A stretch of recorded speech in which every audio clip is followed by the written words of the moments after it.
Yaga.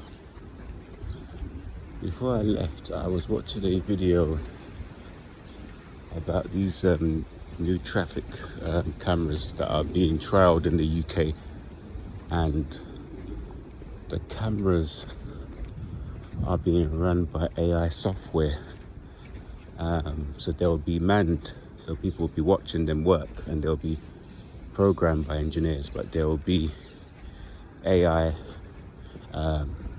ran, and they've successfully passed the trials here.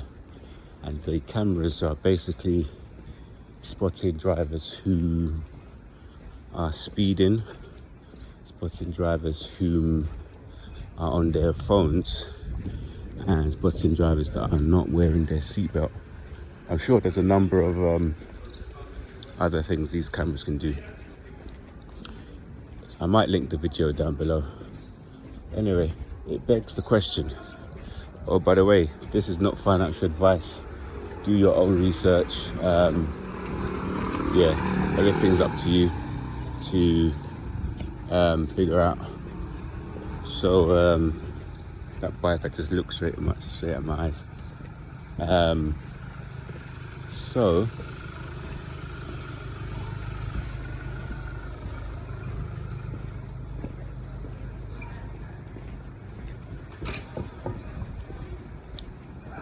So this AI stuff.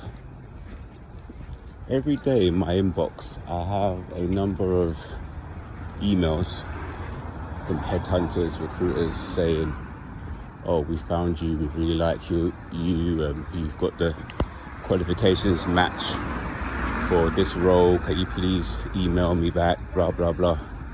And after a number of times of me emailing back, I would hear nothing. And at first, I didn't know what was going on.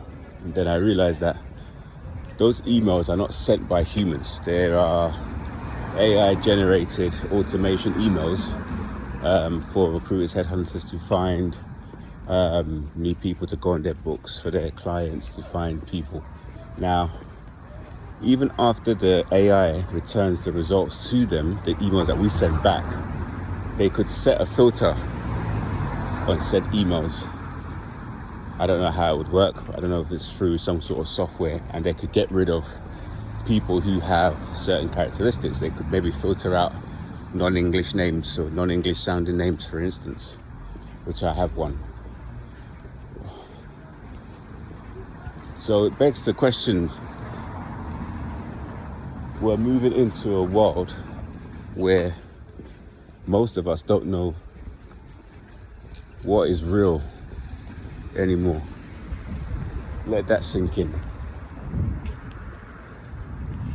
So the AI software that they're selling us says things like, "Oh, they're going to make your life easier, they're going to make you more money, X, Y, Z." But in the end, you'll be replaced by the AI. The AI will collect so much information on us that it won't actually need to be manned, because these things, they're self-learning, they're improving every day, they're improving every week, every month, every year. They're getting better, they're getting smarter. There was a story in a paper about an AI only chat room where you had robots, AI, talking about humans and how annoying we are. Look it up. I think it was in the Metro newspaper in the UK. So this is where we are right now. Everything is generated by some kind of software. If you're on YouTube, there are 1,000,001 companies selling software that will make your life easier, will automate things for you. One click of a button will cut up your content for you, will find more clients for you, will post for you, will do all this stuff for you. So where do you fit in? It says things like you will have more time to do the more important stuff. That's the caveat they use. But how I see AI and the cloud as well is that we're moving into a serious surveillance state. Now, the cloud says, oh, back up your information, back up all your data. It helps you. We can find your phone. We're going to help you save your data from files being corrupted. But actually our files are being scanned by agencies, government agencies. Our photos are used for evidence in court cases, in crime cases. And your location services are used to see where you are and at what time, and it's pinging off certain towers. And I watched a case recently, true crime case, where one of the guys, the guy who committed the crime, they checked his steps. So his phone, the step counter at a certain time was higher than it usually is. And that's how they managed to use as evidence in court against him, how his step counter, he was walking up and down, and they know the amount of steps it is around his house and his property, and it was way higher. So we're moving in a time where we have these machines, these robots, these AI generated pieces of software that are owned by narcopaths, that are controlled by narcopaths, that are designed by narcopaths. So the narcopaths are using these appliances, these extensions, to further dominate, to further control via means of manipulation over the general public. And the video was also talking about the companies that develop these systems. They're making millions from society. They're making millions in terms of fines, and they pay the minimum in tax. So they're taking out and putting less back in society.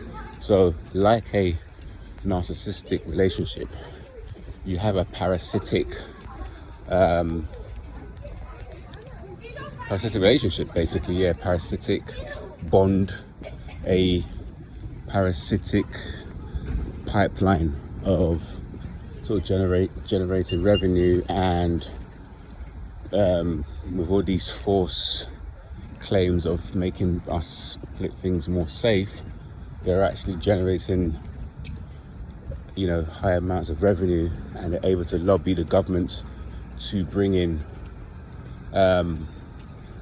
certain practices, or give them sort of advantages in their fields. And it gives these high value lobbyists, it gives these corporations even more power over the people.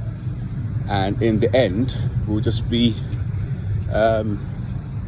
some kind of sort of George Orwell. We'll be going back to this kind of idea of slavery, where we would all have to, perform certain tasks to qualify for the CBDCs, this new stable coin system, and universal basic income. So we just have to bear in mind where we're going with all of this new technology, and I just want to speak on that. There'll be more videos talking about this, and in the meantime, we just have to stay locked in, stay in the Word, and move forward in a positive way.